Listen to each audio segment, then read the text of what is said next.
الحمد للہ وحدہ وکفى والصلاة والسلام علی من لا نبی بعد اما بعد۔ کل ہم نے آپ کی خدمت میں پیش کی تھی جو بات، وہ اہل بیت کے حوالے سے کہ اہل بیت کون لوگ ہیں۔ آج ہم اہل بیت کے حوالے سے اہل سنت والجماعت کا جو اجمالی عقیدہ ہے،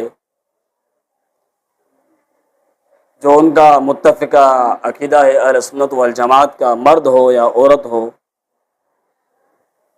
جو اہل سنت میں سے ہیں، ان کا وہ ہم آپ کی خدمت میں پیش کرتے ہیں۔ اہل سنت والجماعت کا جو اعتقادی مسئلہ ہے، وہ عقیدہ جو ہے افراد اور تفرید سے بالکل پاک ہے۔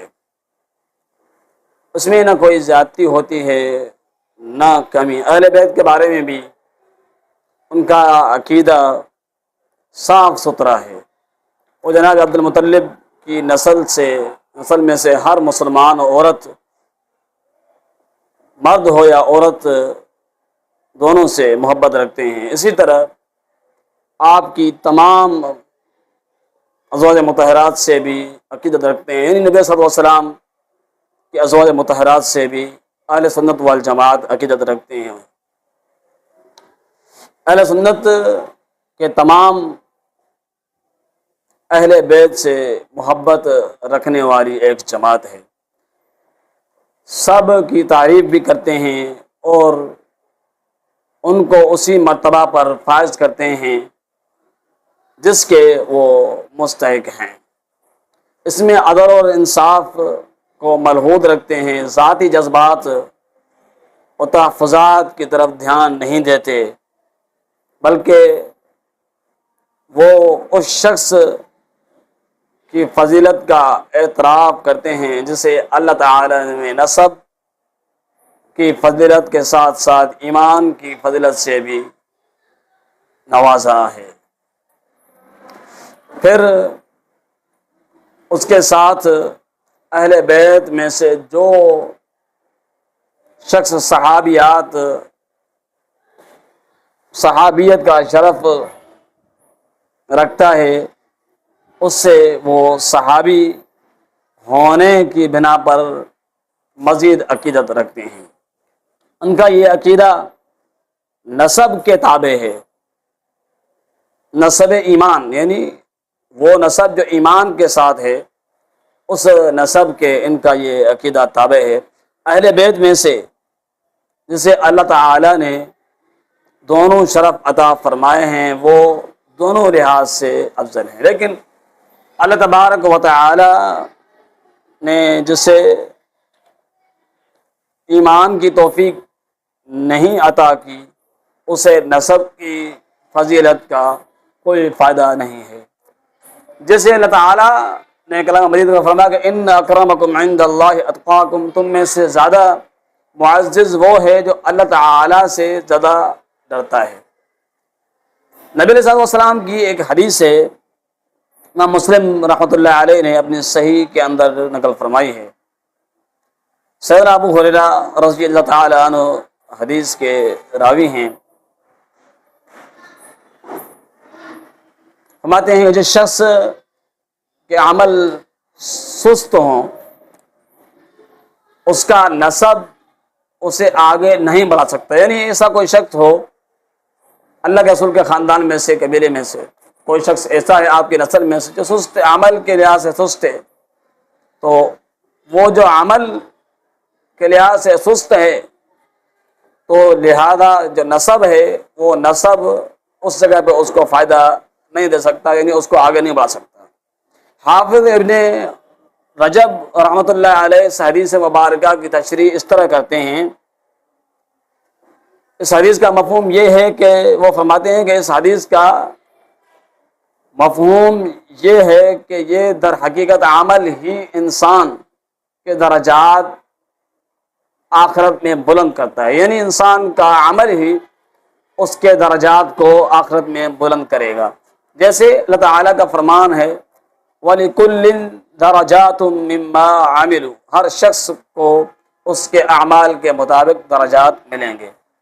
جس شخص کے اعمال اسے اللہ تعالیٰ کے نزدیک بلند درجات تک پہنچانے سے قاصر ہوں، اس کا نسب اسے ان درجات تک نہیں پہنچا سکتا، کیونکہ اللہ تعالیٰ نے جزا اعمال کے مطابق رکھی ہے، یعنی بدلہ اعمال کے مطابق رکھا ہے، نہ کہ نسب کے لحاظ سے بدلہ ہو۔ جیسے قرآن مجید کی آیت اللہ تعالیٰ فرماتے ہیں، اللہ تعالیٰ نے فرمایا کہ فَإِذَا نُفِخَ فِي الصُّورِ فَلَا أَنْصَابَ بَيْنَهُمْ يَوْمَئِذٍ وَلَا يَتَسَاءَلُونَ، جب سور پھونکا جائے گا تو لوگوں میں نہ کوئی رشتہ باقی رہے گا، نہ وہ ایک دوسرے سے کچھ مانگیں گے۔ اللہ تعالیٰ نے لوگوں کو حکم دیا کہ وہ نیک عمل کریں، یعنی نیک عمل کی بدولت اللہ تعالیٰ ان کی مغفرت فرمائے گا، رحمت حاصل کر سکیں گے اللہ تعالیٰ کی۔ وَسَارِعُوا إِلَىٰ مَغْفِرَةٍ مِّن رَّبِّكُمْ وَجَنَّةٍ عَرْضُهَا السَّمَاوَاتُ وَالْأَرْضُ أُعِدَّتْ لِلْمُتَّقِينَ الَّذِينَ يُنفِقُونَ فِي السَّرَّاءِ وَالضَّرَّاءِ وَالْكَاظِمِينَ الْغَيْظَ وَالْعَافِينَ عَنِ النَّاسِ وَاللَّهُ يُحِبُّ الْمُحْسِنِينَ۔ ہمیں آپ اپنے رب سے بخشش اور اس کی جنت کے حصول کے لیے ایک دوسرے سے آگے بڑھو، جس کا عرض یعنی اس کی پیمائش، اس کی لمبائی، اس کی چوڑائی زمین اور آسمان کے برابر ہے۔ وہ جنت ان نیک لوگوں کے لیے تیار کی گئی ہے جو خوشحالی اور تنگی میں خرچ کرتے ہیں اور اپنے غصے کو پی جاتے ہیں۔ فرمایا کہ ایک اور جگہ پر فرمایا کہ ان الذین هم من خشیت ربهم مشفقون والذین هم بآیات ربهم یؤمنون والذین هم بربهم لا یشرکون والذین یؤتون ما آتوا وقلوبهم وجلة انهم الى ربهم راجعون اولئک یسارعون فی الخیرات وهم لها سابقون۔ مگر بلا شبہ وہ لوگ، یعنی وہ لوگ جو اپنے رب سے ڈرے رہتے ہیں، یعنی سہمے رہتے ہیں اور اپنے رب کی آیات پر مضبوط ایمان رکھتے ہیں، اپنے رب کے ساتھ کسی کو شریک نہیں بناتے، بہترین اعمال کرنے کے باوجود وہ دل میں درد رکھتے ہیں، آخر انہیں اپنے رب کے ہاں حاضر ہونا ہے۔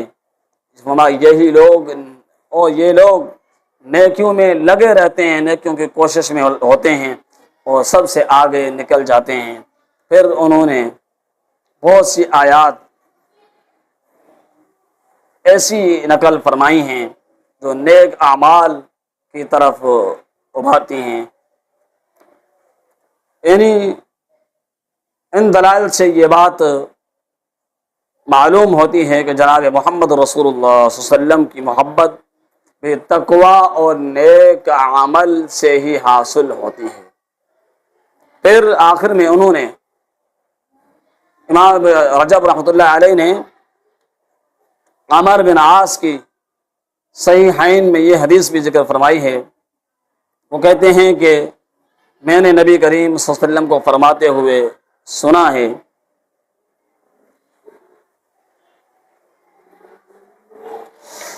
عمر بن عاص فرماتے ہیں کہ میں نے نبی کریم صلی اللہ علیہ وسلم کو فرماتے ہوئے سنا ہے کہ فلاں قبیلے کے لوگ میرے ساتھی نہیں ہیں، میرا ساتھی تو اللہ تعالی ہے، اور نیک مومن جو لوگ اچھے لوگ ہیں، ایمان والے لوگ ہیں، وہ میرے ساتھی ہیں۔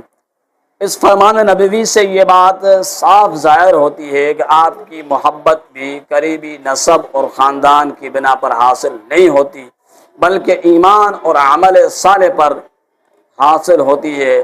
جو شخص ایمان اور عمل میں کامل نہیں